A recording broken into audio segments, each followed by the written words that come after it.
করতে পারিনি, অন্যান্য ব্যর্থতা থাকতে পারে।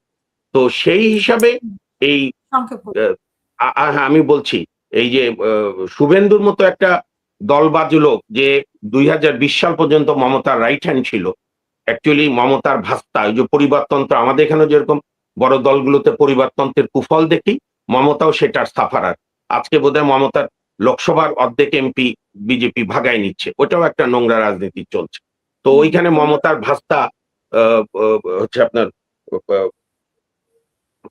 ভাস্তা যে বন্দ্যোপাধ্যায়, অভিষেক বন্দ্যোপাধ্যায়, তাকেই নিয়ে নানা বিরোধ। যাই হোক, তো আমাদের ওদের বিরোধ কি হচ্ছে না হচ্ছে ওরা ওদেরটা বুঝুক গে। আমাদের কথা হচ্ছে আমাদের এখানকার এই যে 18 মাসে ইউনূসের যে ধর্মান্ধ রাজনীতি, অহেতুক উগ্র ভারত বিরোধী রাজনীতি। কেন বললাম? এই আসিফ নজরুল স্ট্যান্ডবাজি নিত শেখ হাসিনার আমলে যে 26 লাখ অবৈধ ভারতীয় চাকরি করে।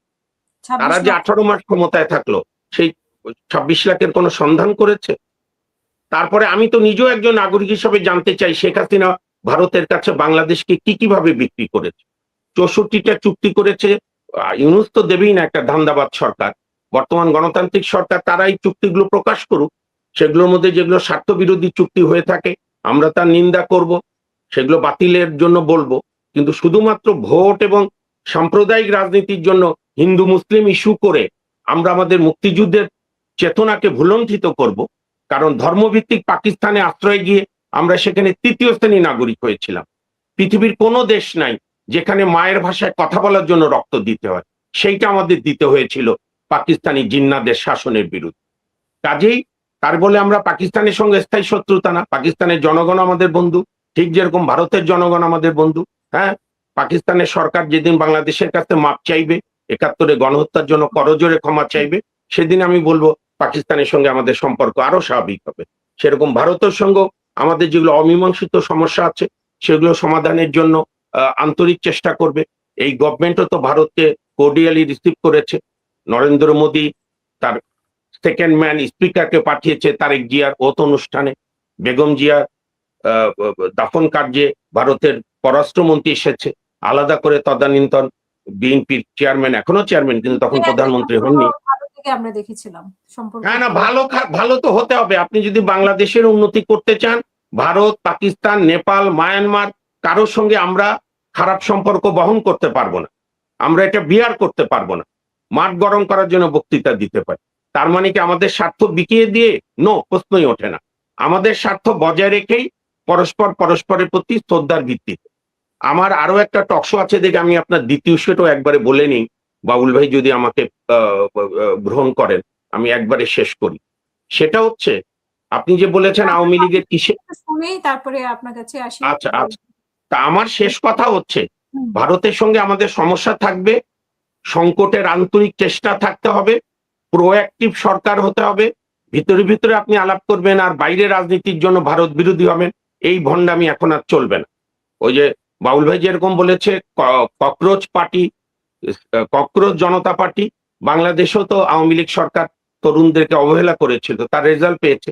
বর্তমান সরকারও অবহেলা করার কোনো সুযোগ নাই। আর আমি, বাবুল ভাই যেহেতু পরের বার বলবেন, আমি যেটা এই সরকারের এখন পর্যন্ত প্রধানমন্ত্রীর সিকিউরিটি নিয়ে বিলাসিতা বন্ধ, তার অসাধারণ ভদ্রতা, তার নম্রতা জাতিকে মুগ্ধ করেছে। কিন্তু একটি বিষয় বিএনপির মনে হয়, যেহেতু 100 দিন পার হয়ে গেছে, 110 দিন বোধহয় আজকে, সিদ্ধান্ত গ্রহণের সময় এখন বিএনপিকে স্থির কিছু সিদ্ধান্তে নিতে হবে। যে মুক্তিযুদ্ধ একটু রাখবো, আবার রাজাকারদেরও একটু রাখবো, এগুলো করলে হবে না। সরাসরি বাংলাদেশে মুক্তিযুদ্ধের পক্ষে মুক্তিযোদ্ধার প্রতিষ্ঠিত দলকে স্ট্যান্ড নিতে হবে। আপনি আওয়ামী লীগের স্লোগান দিলে অ্যারেস্ট করতে পারেন, আমি শেষ করি, কারণ যেহেতু আওয়ামী লীগ নিষিদ্ধ দল। কিন্তু জয় বাংলা স্লোগানের জন্য গ্রেপ্তার করবেন। জয় বাংলা আমিও বলি, জয় বাংলা মুক্তিযুদ্ধের স্লোগান, জয় বঙ্গবন্ধু মুক্তিযুদ্ধের স্লোগান ছিল না, জয় বাংলা মুক্তিযুদ্ধের স্লোগান। তো মুক্তিযুদ্ধের স্লোগানকে আপত্তি করার সুযোগ নেই। আর আরো যেটা জরুরি, এটা নয় বিএনপি রাজনৈতিক বিষয় বিএনপি ঠিক করবে, অভিজ্ঞ দল, সংগ্রামী দল, কিন্তু এই যে কয়েকটি কমিশন যে গঠন হচ্ছে না, বিতর্কিত করেছে আওয়ামী লীগ নিজেই। না না, সেইটা তো ইসলাম ধর্মকে জামাত ইসলাম বিতর্কিত করেছে 71 সালে। ধর্মের দোহাই দিয়ে গনিমতের মাল বলেছে আমার বাংলা মা বোনদের। তাই বলে কি যে যার ধর্ম পালন বন্ধ রাখবে? এটা আপনি কি বলছেন? মুক্তিযুদ্ধকে আওয়ামী লীগ অতিরিক্ত ব্যবহার করেছে, কেউ বলে ব্যবসা করেছে, কেউ আমি বলি বঙ্গবন্ধুকে বিরক্তির জায়গায় নিয়ে গেছে। তাই বলে আমি আমার মুক্তিযুদ্ধ, আমার 1000 বছরের একমাত্র শ্রেষ্ঠ অর্জনকে আমি বিসর্জন দেব? যে অর্জনে বঙ্গবন্ধু নেতৃত্ব দিয়েছেন, তাজউদ্দিন আহমেদ সরকার পরিচালনা করেছেন, জিয়াউর রহমান, খালেদ মোশাররফ, কর্নেল তাহের, মেজর জলিল, আমি বলি শেষ করে দিই, ওসমান চৌধুরী, তারপরে আপনার নুরুজ্জামান সাহেবরা সেক্টর কমান্ডার হয়েছে, কাদের সিদ্দিকী বেসরকারি বাহিনী করেছে, রুমির মতো বুদ্ধিজীবী ছেলেরা যারা ওই আমলে 71-এ মার্কিন যুক্তরাষ্ট্রে ইঞ্জিনিয়ারিং পড়তে চাওয়ার সুযোগ বাদ দিয়ে যুদ্ধে ঝাঁপিয়েছে। এর মধ্যে আবার তরুণ মেজর জিয়াউর রহমানের আরো একটা অবদান বিশাল। উনি প্রথমে নিজের পক্ষে, পরে বঙ্গবন্ধুর পক্ষে ঘোষণা দিয়েছেন, স্বাধীনতার ঘোষণা, জাতিকে আরো উজ্জীবিত করেছে। আমি এই যে মুক্তিযুদ্ধ নিয়ে আওয়ামী লীগ বেশি রোল না বিএনপি বেশি রোল, এই অহেতুক বিতর্ক আমরা যেতে চাই না। এবং মুক্তিযুদ্ধকে আওয়ামী লীগ বা বিএনপি বিতর্কিত করেছে বলে আমি আমার মুক্তিযুদ্ধকে ছেড়ে দেবো? I am the last person. মুক্তিযুদ্ধ আমার 1000 বছর ইতিহাসে আমার শ্রেষ্ঠ অর্জন। গণঅভ্যুত্থান আমরা 90 সালে করেছি, আওয়ামী লীগের বিরুদ্ধে এবার হয়েছে। ভবিষ্যতে যদি বাবুল ভাইদের সরকার স্বৈরাচারী হয়ে ওঠে, কথার কথা না উঠবে এটাই আমরা আশা করি, তার বিরুদ্ধে আন্দোলন হবে। এই জন্য যারা 24-কে 71-এ কম্পেয়ার করতো তারা হচ্ছে পাকিস্তানিদের দোষর, পরিষ্কার বক্তব্য।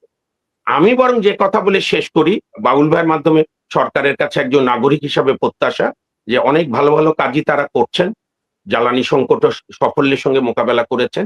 এখন যেটা বাবুল ভাই আপনি একটু মনোযোগ দিয়ে যদি শোনেন, এখন হচ্ছে এই যে মানবাধিকার কমিশন আইনটা করে মানবাধিকার কমিশন গঠন, আর সবচেয়ে জরুরি বাবুল ভাই আপনি বোধহয় একমত হবেন, কারণ স্বাধীন তো আপনাদের এমপিদেরও থাকতে হবে, সেটা হচ্ছে দুর্নীতি দমন কমিশনটা কমপ্লিট করে দেওয়া দরকার। কারণ দুর্নীতি দমনে আমি দীর্ঘদিন আগে লয়ার ছিলাম, তো তরুণ বয়সে, তো আমি তখন দেখেছি দুর্নীতি দমন কমিশনে চেয়ারম্যান এবং 2 জন কমিশনার না থাকলে ওই প্রতিষ্ঠান অ্যাকচুয়ালি অচল হয়ে যায়।